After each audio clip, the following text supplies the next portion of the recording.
Okay, this is problem number 3. Number 3 says you have 25,000 units of heparin and 500 mils of saline, and you've got it infusing at 60 mils. The patient has a PTT drawn, and according to the protocol orders, you need the infusion to increase by 300 units an hour. What will you adjust the rate to? So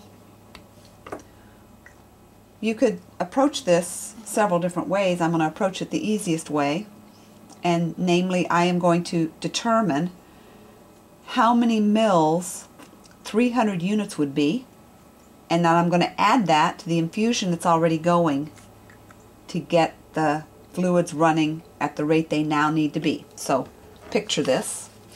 Patient's got heparin, it's on a pump. Bag's hanging up there. You look at the label, it says there's 25,000 units in the 500 mils. It may not be a 500 mil bag anymore because it's been infusing, so maybe the bag's half empty, but it doesn't matter. 25,000 units in 500 is a concentration. 25,000 units in 500 is the same as half that in 250, or the same as a fifth of this in 100. It's a concentration.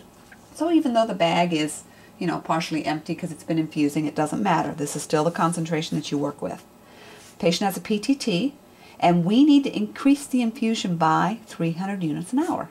So desired is 300 units per hour. And what you have, the concentration that you have, regardless of what's left in the bag, the concentration is 25,000 units in 500. So there you have it. So let's do the math. 300 units per hour times 500 mils in 25,000 units.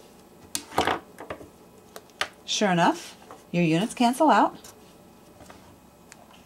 and you have 300 times 500 divided by 25,000,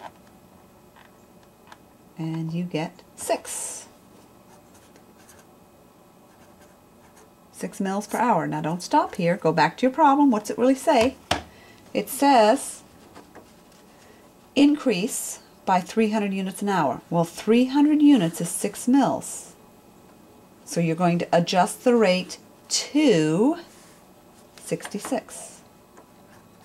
It's already going at 60 mils an hour. So you're going to adjust the rate to 66 mils per hour. Okay? There's other ways you could attack that. What if I said to you that the patient has this heparin infusing at 60 mils an hour? How much heparin are they getting? Well, how much heparin is in 60 mils? You could attack that in several different ways. Let's see. If there are 25,000 units in 500 mils,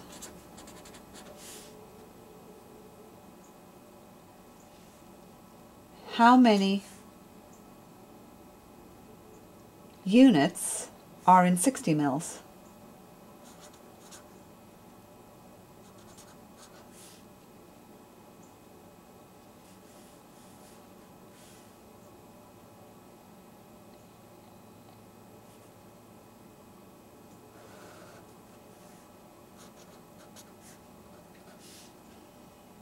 Okay, so if there's 25,000 units in 500 mils and the patient is infusing at 60 mils per hour, now my mils cancel out, and I will come up with an answer that tells me how many units that patient is getting every hour.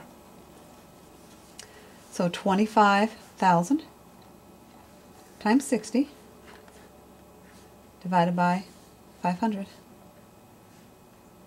That patient is getting 3,000 units per hour. Okay? You might have to do that if you wanted to know whether the medication was within a reasonable range for that medication. And then remember, we just added, by adding 6 mils, we added 300 units, so 66 mils equals 3,300 units per hour. So now if the doctor says, how much heparin is that patient getting? I guarantee you he does not want to know how much solution the patient is getting. He wants to know how much heparin the patient's getting. So you should readily be able to tell someone that they're getting 3,300 units an hour. If you said to them they're getting 66 mils, he's going to look at you like, so? That's like, let's see, what would be an example of that? Say a medication that you have to drink. And, you know, you're supposed to take so many milligrams of that medication. Let's say you're supposed to have 250 milligrams of medication. And in the bottle, 250 milligrams comes in 5 mils. Well, maybe it's hard to drink 5 mils because it sticks at the bottom of the cup. So you put the 5 mils in there, in your cup, the 5 mils of medicine, and then you fill the cup, you know, your little medicine cup. You put the 5 mils of medicine in there, but then you add water, so this is the medicine. And then you add water to fill the whole cup so that it rinses really good. And so you drank 30 mils. Well, if I said to you, if you said, how much medicine did you get? You didn't have 30 mils of medicine. You didn't even have 5 mils of medicine. Rather, you had 250 milligrams of medicine. Whether you drink it in 5 mils or you drink it in 30 mils. So that's why when we're talking about how much medicine, the diluent is just the delivery mechanism. The medicine is the medicine. Okay, that is problem number 3.